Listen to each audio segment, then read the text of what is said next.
નમસ્કાર દર્શક મિત્રો, આપ જોઈ રહ્યા છો અરવલ્લી ન્યૂઝ। મોડાસાની જાણીતી ઓમ સર્જિકલ સુપર સ્પેશિયાલિસ્ટ હોસ્પિટલના 10,000થી વધુ એન્ડોસ્કોપી, 1,000થી વધુ લેપોસ્કોપી અને 500થી વધુ પેટના તેમજ કેન્સર સર્જરી કરનારા અનુભવી સફળ MS સર્જન ડોક્ટર કેતન સુથારે આંબલિયાના 5 વર્ષના બાળકના અન્નનળીમાં ફસાયેલો ₹1નો સિક્કો દૂરબીનની મદદથી સિક્કો સફળ રીતે બહાર કાઢીને બાળકને નવું જીવનદાન આપતા બાળકના પરિવારે રાહતનો દમ લીધો હતો। વિગતમાં વાત કરવામાં આવે તો અરવલ્લી જિલ્લાના માલપુર તાલુકાના આંબલિયા ગામના 5 વર્ષીય બારિયા પિયુષ મોતીભાઈ ઘરમાં રમી રહ્યો હતો, ત્યારે રમતા રમતા તે ₹1નો સિક્કો ગળી ગયો હતો। રડતા રડતા આવેલા બાળકે સિક્કો ગળાઈ ગયું હોવાનું કહેતા ગભરાયેલા માતા પિતાએ તેને લુણાવાડા ખાતે સારવાર કરાવી હતી, પણ બાળકની અન્નનળીમાં ફસાયેલા ₹1ના સિક્કો કાઢવા માટે મોડાસાની ઓમ સર્જિકલ હોસ્પિટલમાં ખસેડાયો હતો, જ્યાં એક્સરે સહિતની તપાસ કરાવતા ₹1નો સિક્કો તેના ગળામાં સ્પષ્ટપણે ફસાયેલો દેખાયો હતો। ગળામાં ફસાયેલો સિક્કો બહાર કાઢવા ડોક્ટર કેતન સુથારે દૂરબીનની મદદથી અન્નનળીમાં ફસાયેલા ₹1ના સિક્કાને સરળતાથી કાઢી લીધો હતો।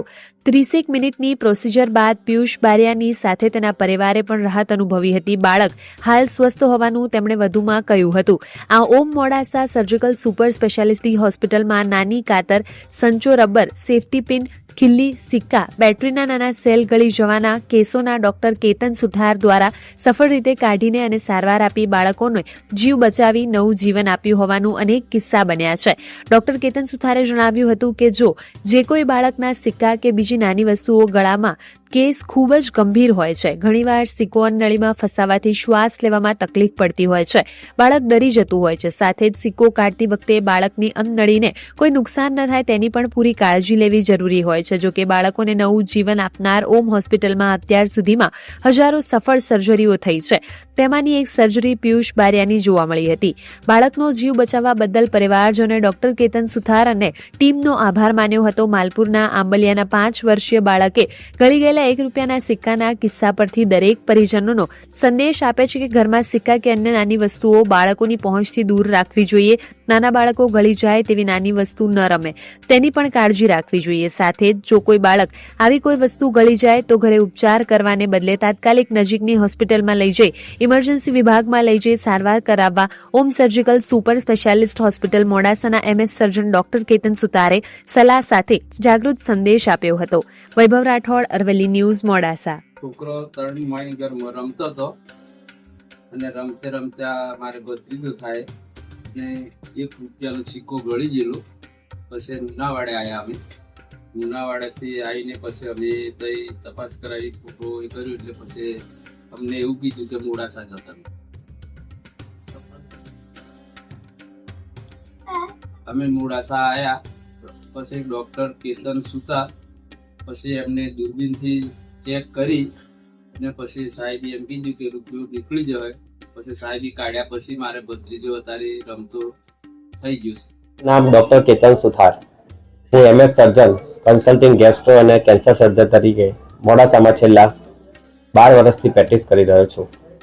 હું ગેસ્ટ્રોમાં પેટની દરેક પ્રકારની એન્ડોસ્કોપી, લેપ્રોસ્કોપી દૂરબીનથી ઓપરેશન થાય અને કેન્સર સર્જરીની છેલ્લા 12 વર્ષથી મોડાસા મારા પોતાના હોમટાઉનમાં સેવા આપી રહ્યો છું। જ્યારે બાળક આ નાનો સિક્કો ગળી ગયો હોય ત્યારે મોટાભાગે નાના બાળકોમાં અન્નનળી સાંકડી હોય છે મોટા માણસને કમ્પેરમાં, એટલે જ્યારે સિક્કો હોય એ અન્નનળીમાં અટકી જતો હોય છે, જેના કારણે એ દર્દી ખાઈ નથી શકતું અને ખાય તો સીધી ઉલટી થઈ જતી હોય છે।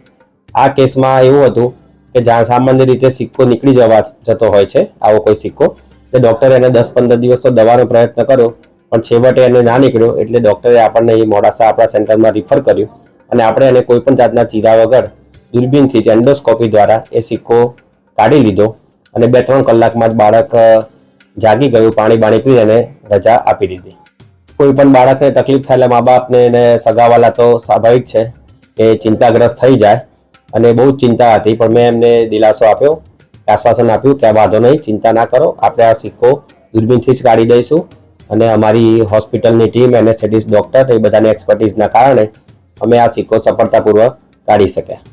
અત્યાર સુધીમાં કહું તો બહુ વિવિધ પ્રકારની વસ્તુઓ નીકાળી છે। તમને આ જાણીને અચરજ પણ થશે કે નાની ચાઇનીઝ કાતર આવે છે એ પણ નીકાળી છે, સંચો, રબર, સેફટી પિન, ખિલ્લી અને બ્રશ પણ નીકાળેલા છે, જે અચાનક કોઈ બી ઘણા કારણસર લોકો ગળી જતા હોય છે. પછી બેટરીના પાવર સેલ આવે છે, જે નાના નાના સેલ હોય છે, જે વિડીયો ગેમની નાની નાની વસ્તુઓમાં વપરાય છે, એ પણ કાઢેલા છે.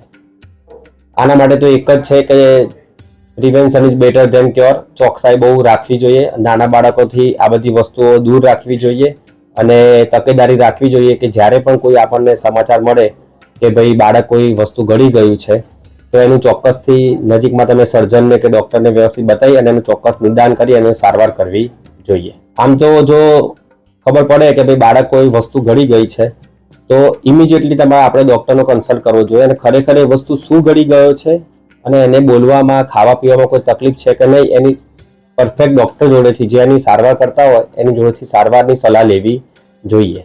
આમ તો આ દર્દી જે સિક્કો કાઢ્યો છે એ દર્દી લુણાવાડા બાજુનું હતું અને એને ત્યાંથી અમારા જે ડૉક્ટર હોય એમને સલાહ આપી કે ભાઈ તમે મોડાસા આવો ને તમારું આ કામ થઈ જશે. અને એ પેશન્ટ અહીં મોડાસા આવ્યું ને અમે એમની સારવાર કરી. આ પ્રકારના દર્દી લગભગ ડે કેરમાં હોય છે. ડે કેર મતલબ કે દર્દી આવે અને 3-4 કલાક ભૂખ્યા પેટે હોય, એને સિટી ડૉક્ટરની ટાઈમ લઈને અમે ઓપરેશન કરી 2 કલાકમાં દર્દી જાગી જાય, એને લગભગ રજા આપી દેતા હોય. જનરલી એવું કહેવાય કે 6 થી 8 કલાક આવું દર્દી હોસ્પિટલમાં રહે. આ માટે તો સ્પેશિયલ તમારે એક પીડિયાટ્રિશિયન ડૉક્ટર અને સર્જન, આ 2 ડૉક્ટરનો કન્સલ્ટ કરવો જોઈએ.